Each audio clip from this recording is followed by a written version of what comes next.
بسم اللہ الرحمن الرحیم۔ السلام علیکم ورحمۃ اللہ وبرکاتہ۔ ناظرین، ایک اور نئی ویڈیو میں خوش آمدید۔ آج کی اس ویڈیو میں ہم ڈاکٹر ذاکر نائک صاحب کے متعلق بتانے لگے ہیں۔ ان کا جو فیصلہ آباد میں خطاب ہوا ہے تو اس میں انہوں نے اپنے جو مخالفین تھے، یعنی جو خام خواہ کے ان کے مخالفین بنے ہوئے ہیں، ان کو ایک بڑا تگڑا میسج دیا ہے۔ تو ان کے متعلق جو لوگ فتوے لگاتے رہتے ہیں، جو یا تو حسد کی بنا پر لگاتے رہتے ہیں یا انجان لا علمی کی وجہ سے، تو انہوں نے ایک بڑا ہی زبردست ان کو جواب بھی دیا ہے۔ اور گزشتہ ویڈیوز میں ہم وہی باتیں جو کہا کرتے تھے ڈاکٹر ذاکر نائک صاحب کے متعلق، وہ آج انہوں نے خود اپنے اس خطاب میں بھی کہہ لی ہیں۔ تو وہ آپ اس ویڈیوز میں ہماری دیکھیے گا، جو میں ہائی لائٹ کے طور پر آپ کو دکھاتا ہوں کہ ہم کیا کہتے رہے ہیں، اور اسی ہی کو ڈاکٹر ذاکر نائک صاحب نے اپنی اس تقریر میں واضح بھی کیا ہے۔ اور یہی معاملہ ہوا ہے، جو معاملہ ہوا ہے ڈاکٹر ذاکر نائک کے معاملے میں۔ ہر شخص طلیق اللسان بنا ہوا ہے۔ وہ جس کو گھر میں روٹی نہیں ملتی دوسری مرتبہ، وہ جس کو دوسری مرتبہ سالن نہیں ملتا، وہ بھی کہتے ہیں میری بھی رائے ہے، میں بھی ڈاکٹر یہ اس طرح کر رہے ہیں، اس طرح کر رہے ہیں۔ تو یہ ان کی نفسیات بہت ہی عجیب و غریب ہے۔ اس کے اندر حسد ہے، شامل ہے، بغض شامل ہے۔ مطلب یہ ہے خود کوئی کام کرنا نہیں ہے، دوسرے کو کرنے نہیں دینا ہے۔ توڑا ہے تو کیا پوری رات میں اس سے بات کروں؟ وہ 2 + 2 5 کہہ رہا ہے۔ تو لوگ جو دعوتی میدان کے ماہر ہی نہیں، میرے خلاف فتویٰ ڈاکٹر ذاکر نائک نے حرام کیا۔ ارے تم نے کبھی 50,000 کے مجمع میں کبھی سوال جواب کیا زندگی میں؟ کیا یہ بات میں مجھے جواب دینے کا شوق نہیں میرے خلاف جو بات کرتے ہیں۔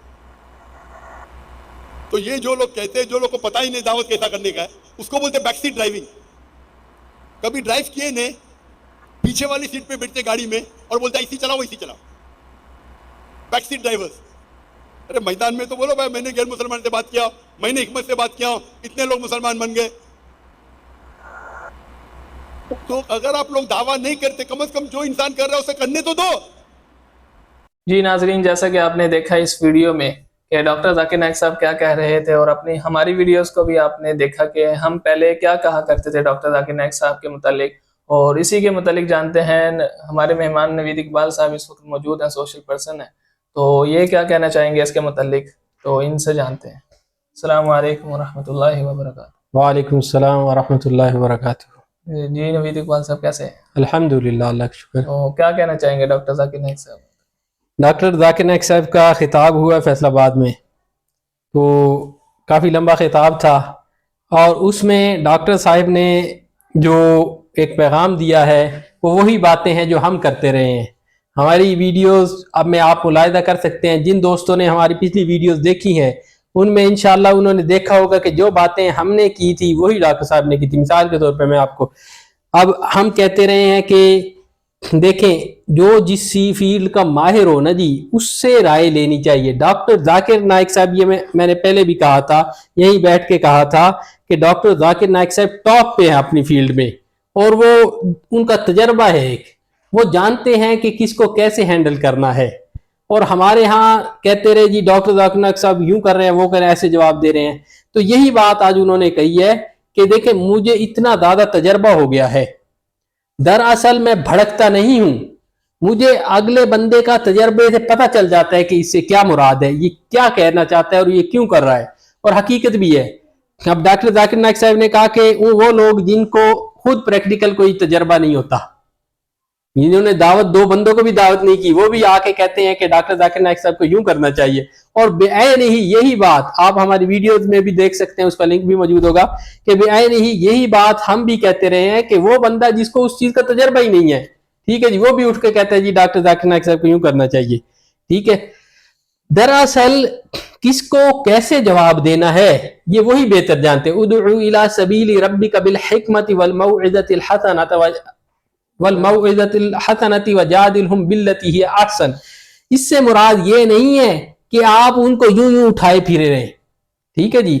جیسے جس شخص کو دیکھتے ہیں، ڈاکٹر جو ہوتا ہے نا، وہ ہر ایک شخص کے مزاج طبیعت کے مطابق دوائی دیتا ہے۔ ہو سکتا ہے ایک شخص کو ایک دوائی موافق ہو، ایک کو نہ موافق ہو۔ اسی طریقے سے کچھ لوگ جو ہوتے ہیں وہ صرف بحث برائے بحث کرنے آتے ہیں، ان کا سمجھنے کا کوئی، اب ایک شخص کو 20 سال 25 30 سال ہو گئے ہیں، وہ اس فیلڈ میں ہے، اس کو تجربہ ہو جاتا ہے، اور ہر شخص کو، ہر بندہ اپنی فیلڈ کو بہتر جانتا ہے۔ ایک بات یہاں پہ ایڈ کرنا چاہوں گا، میں نے ابھی کل ہی سعید انور صاحب کا ایک بیان سنا، وہ اس میں بھی بتا رہے تھے اپنے کرکٹ کے بارے میں، ان کا بیان تھا بڑا زبردست اصلاحی. تو اس میں بتا رہے تھے کہ میرے متعلق کہا کرتے تھے لوگ بھئی یہ بولر کی جو 200-150 کلومیٹر کی رفتار سے جو بال آتی ہے، اس کو بال اس کے ہاتھ میں ہوتی ہے بولر کے، اور وہ پہچان جاتے تھے، دور سے کھڑا ہوتا تھا وہ پہچان دیتے تھے کہ یہ ان سوئنگ کرے گا آؤٹ سوئنگ کرے گا. انہوں نے خود بتائی کہ یہ اس تجربے کی بنیاد پر ہوتی ہے جو انہوں نے محنت کی ہوتی ہے. ایک جو بندہ جس فیلڈ میں سب سے اوپر پہنچتا ہے، سب سے اعلیٰ جگہ پر پہنچتا ہے تجربے کی بنیاد پر، تو تجربے کی بنیاد پر تو اس شخص کو اپنی فیلڈ کے بارے میں بہت زیادہ وہ اس کو نالج ہو جاتا ہے کہ کون کیا کرنے والا ہے، اس وقت اس کو کیا کرنا چاہیے. تو یہی معاملہ ڈاکٹر ذاکر نائک صاحب کے متعلق ہی ہوا ہے. وہ بھی اپنے فیلڈ کے ماہر ہیں، 30-40 سال سے اس فیلڈ کے اندر موجود ہیں، اور ان کو لوگوں کو دیکھ کر، لوگوں کے رویے، بات کرنے کا انداز دیکھ کر پتہ چل جاتا ہے کہ یہ شخص مسئلہ پوچھنے آیا ہے یا مسئلہ بتانے آیا ہے. ابھی اچھا ایک کمال کی بات میں بتاتا ہوں امام شافعی کی رحمہ اللہ. آپ تو یہ کہتے ہیں نا جی، وہ تو ایسا تھا کہ بیٹھے ہیں دو اشخاص، ایک امام شافعی کے ساتھ تھے، دوسرے وہ سامنے سے ایک شخص آ رہا چلا ہوا. امام شافعی نے کہا یہ شخص جو ہے نا یہ لوہار کا کام کرتا ہے، مطلب، اور وہ اس طرح دیکھ کے بتا دیتے تھے. پھر یہ اس پہ اور بھی کئی واقعات ہیں میرے ذہن میں آ رہے ہیں، ویڈیو زیادہ لمبی ہو جائے گی، کہ حتیٰ کہ ایک مرتبہ نا وہ رات کو درس دے رہے، پہلے راتوں کو بھی نا مساجد میں اس طرح درس ہوا کرتے تھے. ابتدائی دور جو اسلام کا تھا نا وہ بڑا سنہرا دور تھا، اس میں امام شافعی بیٹھے ہیں، ان کے طلباء بیٹھے ہیں، رات کا وقت ہے، اور مسجد کی ایک طرف کچھ لوگ سوئے ہوئے ہیں، دوسری طرف کچھ لوگ سوئے ہوئے ہیں. تو کچھ افراد آئے، وہ چراغ ہاتھ میں لے کے یوں دیکھتے پھر رہے ہیں. امام شافعی نے ان کو بلایا تھوڑی دیر بعد، کہا کہ تمہارا غلام گم ہو گیا ہے؟ تو کہنے لگے جی ہاں. فرمایا حبشی غلام؟ تو انہوں نے کہا جی ہاں. کہنے لگے اس کی ایک آنکھ خراب ہے؟ تو کہا جی ہاں ایسے ہی ہے. تو انہوں نے کہا کہ وہ تو جا کے نا کسی زندان میں پتہ کرو، پڑا ہوگا قید خانے میں. تو وہ گئے اور تھوڑے دیر کے بعد آئے. انہوں نے کہا جی بہت بہت شکریہ، وہ ایک جیل خانے سے ہمیں مل گیا ہے، جو تھا ہمارا غلام بھاگا ہوا. تو اب وہ شاگرد پوچھنے لگے کہ امام صاحب آپ پہ کیا غیب کا علم نازل ہونے لگ گیا ہے؟ وہی بات وہ کہہ رہے ہیں کہ ہر جو فیلڈ کا ماہر ہوتا ہے نا، تجربہ جو ہے کمال کی چیز ہوتی ہے. اس پہ بہت سے واقعات ہیں، میں آپ کو ابھی سنانے لگوں تو ویڈیو بہت زیادہ لمبی ہو جائے گی. ایک تو بخاری شریف میں ہے کہ ویڈیو آگے نکل جاتی، پچھلا واقعہ مکمل کرتے ہیں. تو واقعات بہت ہیں، آپ انشاءاللہ ہمارے ساتھ رہیں گے تو آپ کو انشاءاللہ علم کا ہم سمندر دیں گے آپ کو انشاءاللہ، اور رہنمائی قرآن و سنت کی روشنی میں. ایسے دلچسپ واقعات جو ہے نا، اس پہ پوری کتابیں کی کتابیں لکھی ہوئی ہیں. ابن جوزی کی، علامہ ابن جوزی کی کتاب الاذکیاء ہے، وہ بھی آپ کو زبردست قسم کی. انشاءاللہ آپ ہمارے چینل پہ آئے اور آپ کا وقت ضائع نہیں ہوگا، 5-10 منٹ میں آپ انشاءاللہ بہت کچھ سیکھ کے جائیں گے. تو امام شافعی کا تھا نا جو، تو طلباء کو انہوں نے کہا کہ دیکھیں وہ جو انٹر ہوئے نا، داخل ہوئے، وہ اس طرف گئے جہاں پہ غلام سوئے ہوئے تھے، حبشی غلام. تو میں سمجھ گیا کہ ان کا کوئی غلام کا معاملہ ہے. تو پھر انہوں نے جس کے چہرے کے قریب کر کے چراغ لگاتے نا تو ایک آنکھ کو یوں غور سے دیکھتے، تو میں سمجھ گیا کہ جس شخص کو یہ ڈھونڈ رہے ہیں اس کی آنکھ میں ضرور کوئی مسئلہ ہے.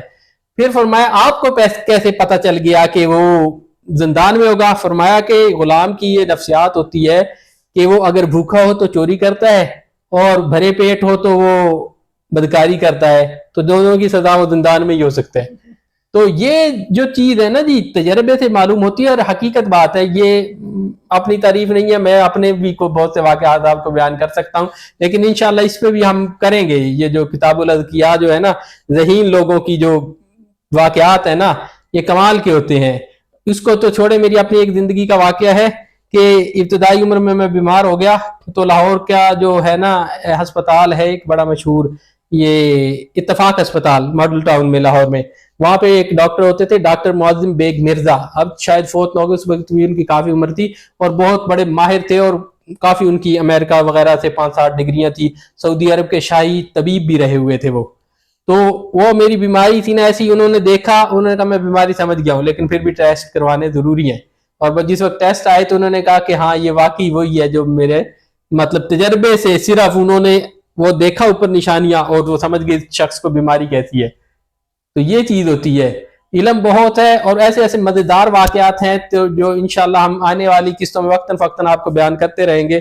آپ نے سبسکرائب کرنا ہے اور اس چینل پہ ہمارے ساتھ رہنا ہے. انشاءاللہ آپ کا وقت ضائع نہیں ہوگا. جزاک اللہ، بہت بہت شکریہ. اگر آپ کو یہ ویڈیو اچھی لگی ہے تو لائک کر دیں، شیئر کریں، سبسکرائب کریں. انشاءاللہ ہم نیکسٹ ویڈیو میں آپ سے ملیں گے. جزاکم اللہ خیر، والسلام علیکم ورحمۃ اللہ وبرکاتہ.